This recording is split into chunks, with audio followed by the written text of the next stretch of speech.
Welcome to the Event Pro Show, your ultimate guide to the world of corporate events. Whether you're a corporate event planner, experiential marketing pro, producer, technician, or anyone involved in creating exceptional events, this podcast is your go-to resource for valuable insights, expert tips, and inspiring stories from the industry's leading professionals.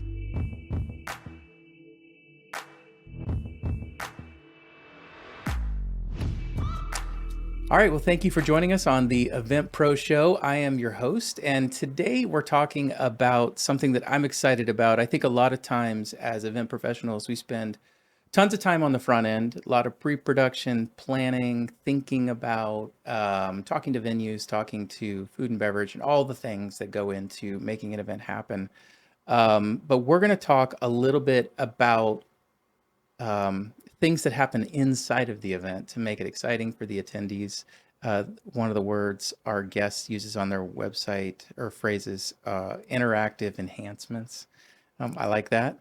It's making your event memorable. And, I think when we create events, if we can have people go home with a few key things, like the most important things in their brain, and it's lodged in there and they remember for the entire year, that's really kind of the goal of a lot of events that we put on as event professionals.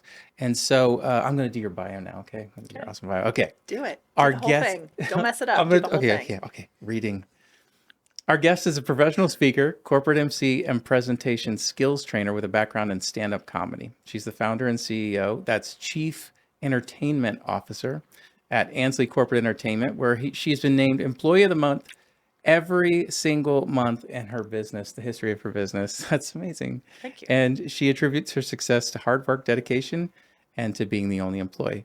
So please welcome to the Event Pro Show, Lauren Ansley. Yay. Thank you. Oh my gosh. Is that all that applause? Wait, you got to pause to let it die down. Hi. Yeah. Hello. Thank you so much for having me. That's such a professional tip. You have to wait until the crowd. Do not rush as they are clapping, reacting, anything. We're already starting out with a tip right off the top. Pro tip. Pause. Breathe in the moment. A pause for you on stage is going to feel a lot longer than for those in the audience. And don't start talking until they can hear you again. I love it. And that's our show, ladies and gentlemen. Thank you so much.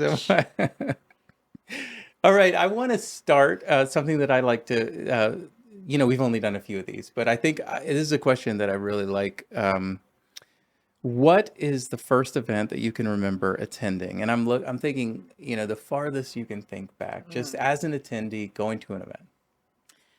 Okay, so I'm gonna tell my mom a little bit. We would go to the Spartanburg Auditorium all the time. I grew up in Spartanburg, South Carolina. Okay.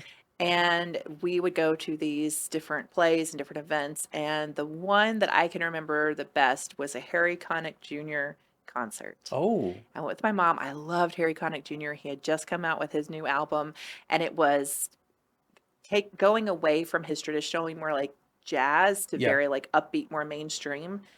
Yeah, it kind of did like a pop thing there. Yes. And it was super popular. People loved it. I loved it. We went to the show, and my mom was always like, you have to dress up for the theater.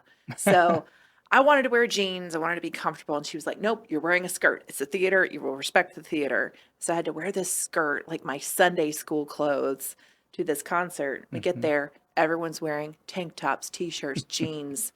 And I was just like, look around. And dying. I mean, it was like a long navy blue skirt to the ankles with like those little taupe buttons down the front. But I dressed up. How old were you? I don't even remember. I'm going to date myself here. I'm guessing 12 or 13. Oh yeah, maybe. that's pretty brutal. Maybe, yeah. Sweet. Yeah. Cool memory though. What a cool show. He danced on the piano. It was amazing. People were like up in their chairs dancing around, and I'm just like sitting there with nice prim and proper in a skirt with my mom. So. Nice. Yeah. That's kind of a bucket list concert. I'd love to go. Still. It was really great. It's really great. Okay, so you did that, but when was the first time you can remember wanting to be involved in events like as a career, as something I could see myself doing this? I'll let you know when I get there. No. So when I was in college, I had an opportunity to have a co-op, which was like an internship with the York County Regional Chamber of Commerce. And I helped put on Main Street Live, which was this downtown concert series where they featured musicians. They had all these different vendors. They had beer and wine and drinks for sale. And so I got to work with those events, that series of events, and it was really fun. And I love the behind the scenes that goes on in an event. I mean, so much from AV, event production, all the planning, everything coming together to create this experience where you know the ins and outs. You see the behind the scenes, you see the calm before the storm and all the planning, and then everyone gets to enjoy it. So That's really cool. Getting to see how the whole thing works. And it's like similar to theater, isn't it? oh Like you yeah, have that post show, like you're we did done, it, and we did yeah, it. high Yeah, fives all around. Yeah, exactly, a exactly. lot of hard work. Okay, so that's one of them, but what were some of your first jobs in events other than the York County Main Street Yeah, event series? so that was I actually ended up, so I did that co-op there and ended up working there for just shy of 5 years. So I did a lot of event planning there. And then I liked that so much I wanted to work on the venue side. So I went to work for Leroy Springs and the Ann Springs Close Greenway Dairy Barn. So we hosted a lot of weddings and events there. It's so pretty there. It's beautiful. Yeah. It's beautiful. And then so I went from planning the events to hosting the events Okay. there and booking the space. So that was really my those two jobs were probably my most involved with the planning part of events. Got it. Yeah. So from that point, there is some sort of a leap that happens.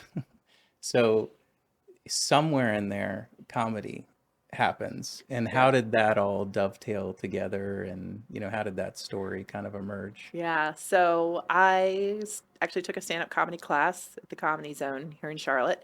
And that was my first so I'd taken acting when I was in high school, like a class here and there. And I was kind of very much an introvert and very shy, but very performance and I love to make people laugh. So it wasn't in any kind of formal sense, just, like making my family laugh. And we would do these comedy shows. We call them the cousin shows growing up. So it was always kind of that comic relief. But then it really became a thing when I took a stand-up comedy class. Sometimes you just need a boost to do something Yeah. and a safe space to do it. So the 6-week class, and that's when comedy came into my world on a more of an official basis with stand-up comedy. That's very cool. Yeah. Okay, so I'm going to push into now you're working on kind of within the corporate event world. And how do you think comedy, because you've had some years working in and around comedy, how do you think that helped in what you're doing in corporate events, whether you're actually doing it or whether you're giving advice about how to get better? Yeah. So there's definitely fine lines of what's appropriate humor at work, but also comedy connects people. They say it's like a great place to go for a date because you are laughing and you just feel connected with your fellow audience members. There's just this thing happens where you become this collective entity in the Right, audience. And I right. truly believe in the energy that an audience gets created collectively and also from the stage. So you're really feeding energy back and forth with the performer. So with comedy, it's realizing you can have fun at work and still be taken seriously. Yeah. So many times people are all buttoned up. The truth is, we're all human beings. And I think that COVID really showed us that. Yeah. You've got the cat running around on the couch behind you, you've got the dog barking, you've got the baby crying, or whatever your situation was at home, that we have our own lives outside of just being corporate, robotic, people, that we're individuals. So we're people that have a backstory and that it's okay to share that with each other. So it's really breaking down barriers. And comedy does that too, because we all have a shared experience, and comedians just have this way of reflecting the world back to us with a comedic lens. Yes. So, Yeah. I think that's pretty amazing. You go to some events and everything is just so serious. It's work. We all worked really hard to get there. Like you arrange your life around this trip as an attendee. It's stressful. Just traveling is stressful. You get there, you're talking about very serious things. We really have to hit these numbers and learn this thing and get this thing implemented. And everybody's very serious. And it's so refreshing sometimes to see somebody that's leading an event or series or whatever room you're in that just has some levity. And I've seen it happen multiple times. Just it changes the environment. Like literally the way humans are, it rewires everybody in a second. And like, oh, okay, we could take a breath before we get into the serious stuff and just be human for a minute. And I've watched it happen. So that kind of segues into, so I'm a planner. Just say that I'm a CMP, and why would I choose to hire a comedian or professional entertainer to facilitate or MC a corporate event in lieu of, like, why would I do that instead of using the client's executive team to lead different sessions? What would be your compelling reasons for them to do that? Yeah, well, first of all, congratulations on getting your CMP. That is a definite And to be accomplishment. clear, I So, am not a CMP. I was well, playing one on my podcast.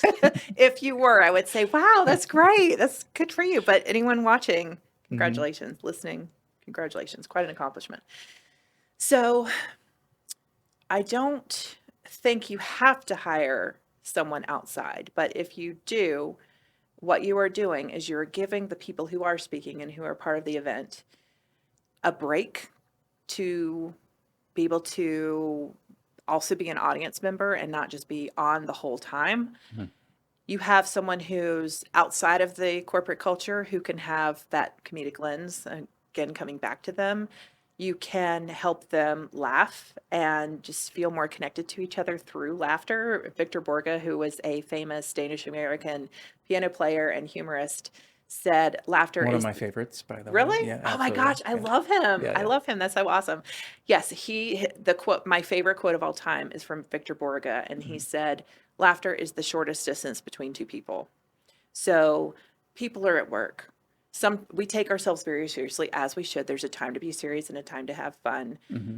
Why not have a little bit of fun and interject it together? So when you can have somebody who can have some fun with you and also not be so worried about their own internal ego, then you can let your hair down a little bit. You're at work. Yes, you would need to be serious and professional, but you can also laugh together and have a good time. So if you do choose to hire an outside person to do that, I think that somebody who understands the corporate environment and knows what's appropriate, because we have some Sure. horror stories, I'm sure. I'm sure you have horror stories. I have horror stories as on this planning side. But they have to be professional, but also why not have a little bit of fun with it? Like you said, you're investing a significant amount of time, a significant amount of dollars.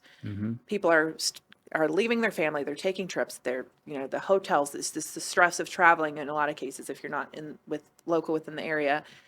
Why not just have some fun at the same time and not just have it be a data dump, but have a person who's consistently bringing a little bit of light and fun to the meeting between the speakers, easy transitions. It's just like playing upbeat music, right? It's that upbeat energy that you can add into the presentation and to the event too. Right. It takes the stress out of it. Even if they're not like telling home runs, like people don't have to be doubled over. That's not the point here. And Yeah. I don't think, when you see it done right, it's just that it keeps things light enough that things are stressful enough. Sometimes it's stressful just to get in the room, to find the room in the hotel, But to go in and realize, oh yeah, we're keeping it light. It's so cool. It's a superpower, really, is what it is. Okay, so I'm the same CMP. I'm like, okay, what you're telling me is some good stuff. But I have an annual event and it's become stale. So what are some creative ways to add some fun back into a stale event? Like this event needs to happen. It's the Acme sales meeting that we have to have every year because we present our annual Acme Award, Sales Award. But it's really stale, and we want to revamp it for the next couple of years. What should we do? You got to switch things up. So first of all, people have short attention spans. You have to include some interaction. People want to feel like they're a part of the event and they're having fun and enjoying it. And spruce it up a little. Add in some gamification ideas or change the theme up. Do things that it's like, oh yes, it's formulaic. Every year we do this and this and this and this. Bring in a humorist, bring in a different speaker, get the audience involved, maybe sacrifice some of the time that you're spending with the announcements and just have some fun with the audience. Ask them questions, get them involved. People's attention spans are super short, so you have to get them involved and not just talk at them, but talk with them, have a conversation. So one thing I'm hearing when you say that is you have to take a risk. Like in order for things not to be stale, you have to take a risk, and which is kind of like a stand-up comedian. Like you've got to tell that joke the first time and see if it Yeah. lands. So I think if you had that philosophy ongoing, where I'm committed to not doing the thing exactly the same every time, I think you would win most of the time. But sometimes you don't. And what do you do then? Like Yeah. how do you recover when you've created something as part of an event and it's just not hitting? What do you do at that point? So I'm going to use a parallel because I don't think that you should do something completely new on a big stage. I think that's why you need to test it out. You need to ask people, you need to get some buy-in from at least some of the executives so that you're not going up there and they're like, what is happening right now? So you have to have some Right. you have to have some buy-in. Right. You can't completely change it and have nobody know. And I'm going to use a parallel in the world of comedy. So stand-up comedy, those prolific comedians you see doing these specials, they are going to small clubs across the country with multiple audiences and testing their material out before they take it to that big stage, that big production. Yeah. They're not just, I wonder if this would be a good idea. And also another technique that it works in comedy that also would work in events is you don't do a brand new comedy set. You take what is tried and true. So in comedy, you take your jokes that are tried and true. In production of an event, you take the event aspects that are tried and true. You take a minute out of your stand-up comedy set and you add in a minute of new material. Same with your event if you want to enhance it. So instead of the same speaker that comes and tells these same jokes or this same thing that our CEO always does, maybe suggest, okay, maybe not the CEO, that's a bad example, but somebody else from the event, and you say, okay, let's just swap this out. So instead of the same speaker who comes in and does the same awards, I'm thinking out loud, maybe it's a gamification experience, or it's, you add a little bit of a, I don't know, it depends on your culture, a little bit of a talent show or a little bit of a quiz show or something, or guess who this, instead of this person is this, just be like, guess, who do you think it is? Like add a little bit of something, but it's taking a little slice out and bringing another slice in. So you're not creating a whole new thing necessarily, especially if you're worried about the risk, especially if it's become a tried and true. Even if it's a stale format, you just switch it up a little bit. You add in that extra joke or in the comedy, but you keep the things that still work, that still hit. You don't swap out the whole thing. Same with the event. You just test something, try something new, but then also ask the executive team in advance, ask your colleague, get their feedback on a smaller level before you do it on a bigger scale on that main stage. I think that's wise advice. Don't just Thank you, because I spent like switch 5 it up. minutes explaining it, so I'm glad I you think- agree. I think that's terrible advice. No, I think that's fantastic. I think what you create is a consistent path towards continually adding little bits of creativity along the way. And the rule would be just don't get comfortable just sitting, like doing the exact same thing. Move towards that. That's kind of too, like, if you have a lot of stakeholders, you really have to manage that. But it doesn't mean you don't. You continue to try new things. You can always ask. You can always try. Right. Doesn't mean they're going to say yes, but you can always try and explain the why behind, not just the what. We were talking about this in our Right. pre-show meeting. Spoiler alert, there's pre-show meeting, which is awesome, by the way. Pre-show roundtable. But you've got to, just like feel it out. Yeah. And that's a skill. That's something that you can develop over time. So when you're approaching, I just have a few more questions for you. I actually have quite a few, but I'm gonna How long is try this? to focus. Are we still recording? Okay. When approaching a new, like a brand new event or a new client, what are the first questions you ask? Oh, so good question. Such a good question. Okay. So we mentioned already the importance of the why. That's crucial. You have to understand, because for me, I like context. I'm going to be much better if I understand why this is important. Why are you interested in hiring me? How can I help you beyond just what you think? So of course it's the who, what, when, where, why. Big emphasis on the why, but my favorite way of asking the why is, okay, magic wand. You wave your magic wand. What's the end result that you want for this experience, for my involvement, whatever that looks like? What do you want the magic wand to be for the audience? Because it is, at the end of the day, all about your audience. Yeah. So it's magic wand question. That was really good. Hmm. That was Well, a good thanks. answer. That's my favorite Excellent question. answer. So Okay. what does that look like? What's your magic wand question? What's the end result that you want, or what is the magic wand you want? And everybody can have a different answer. The C-suite, the CEO, the audience, people, the magic wand question may be different, but as a planner, especially, you have to think, what is your overall magic wand goal? And then make sure that everybody understands that you're considering hiring. When I listening to podcasts or different things, I always want to find like the one, like at least something I can put into action. If I can't find that, it's frustrating to me. And if you did not catch that, I think that was it right there. Like understanding your client, what is the magic wand thing? Like what is it? What are you wanting? What are you trying to do? I think that's powerful. I think that's really powerful. Okay, last question for you. What's the favorite, like your favorite event that you've ever been involved with? Well, I love all the events that I get to They're work all with. special. Everyone is equally important. So I would say that the banner event that I Hmm. worked on would be what was technically the very first corporate event I ever worked on. Okay. And in person, the first live event. And the reason for that was because I got my start with corporate events during COVID. So I was doing stand-up comedy shows, I was Hmm. producing shows in the local Charlotte, North Carolina market. And then COVID knocked all of that away, just, gone poof. So I had to rebuild. So I started doing virtual events. And because I realized that people needed to still feel connected while they were not able to be together in person, which of course Hmm. the live events industry was just poof, went away. So then I started working on virtual events, and then my very first in-person client, everything, I'd never done it in person before. So yes, there had been, just like we were talking about, you slice something out, you replace it with something new, like in stand-up comedy or with your events. But this was all brand new. We had done it virtually, but I partner with a DJ Jeff with Soulful Sounds, and we flew down to Miami, Florida Hmm. together. First class tickets, still paying those off. But we're celebrating because we were so excited.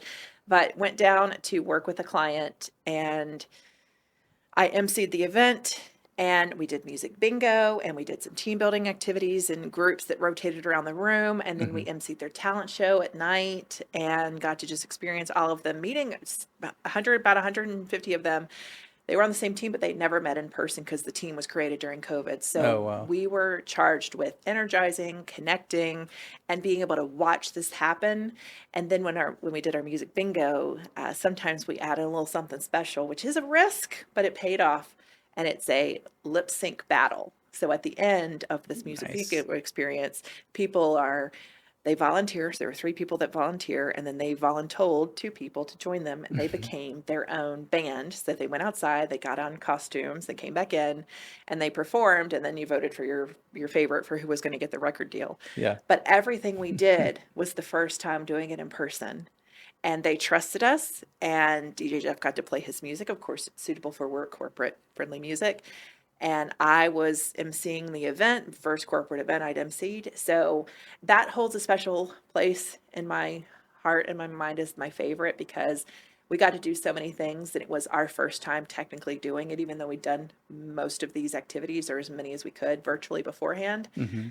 But I also didn't know it was our first time doing it ever in person, but we Right. nailed it, and it was awesome. And so I'm just going to keep talking because you haven't cut me off Please. yet. But one of my favorite things, because there's egos involved with this. When you're a Hmm. performer, there's also like, like you like the laughter and you like the positive Sure. affirmations. And people came up to me it was like a 3-day event. People came up to me after the first day, and they were like, "This was the most fun we've ever had. Like we've seen people host events before, but this was amazing. So thank you."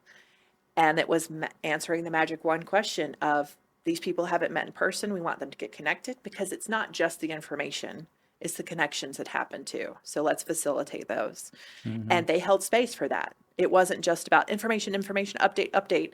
It was let's actually have them connect and have fun and engage with each other and not just get all this information, which is important, Right. but it needs to be a good balance. So that was my favorite.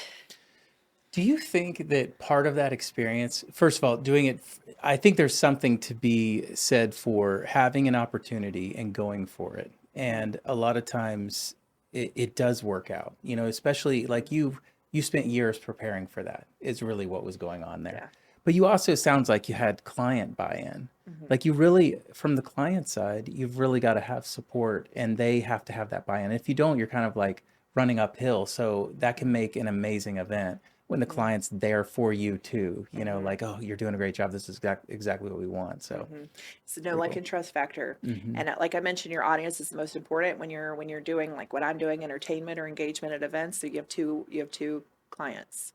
You have two audiences rather. You have the person who secured you. Yeah. And then you have the audience in general. Same thing is true in comedy. You have the producer who's booked you, and then, or the comedy club or whatever that may be. And then you have the audience. The audience may be okay with you going in a direction or taking an extra step towards that line, but the client, your first audience, has been like, and so you don't go there. Right. So when it comes to booking someone who, especially is not part of your team, they don't have the, oh, I could get fired, like risk. You have to know and like and trust them. So every time, and I'm sure that you're like this too, when you have a client who's interested, let's hop on a call. Let's have a conversation. Let's make sure that I can meet your needs, or if I can refer you to somebody else that's looking for, if you're looking for something a little bit different, because you don't want to say yes when it's not the right fit. Right. But they have to know, because you're on stage at their event. That's a big risk for them. They have to make sure that you can deliver and you're the right person for the job. Right. I think that's such a great attitude as a service provider in general. Is just you're providing a service. Yeah, there you go. Yes, and you're trusting you are us. servicing them. Yes. Yep. Well, Lauren, I've been wanting to have this conversation with you for quite a while. You've been on the short list of, when we start this thing, we want to have Lauren as a guest. Yeah. Thank got you a great so much. setup. It doesn't just look great. It's very professionally It's a done. thing. You got the lights. We're doing a you got thing. the AV. You got the professionals in the room.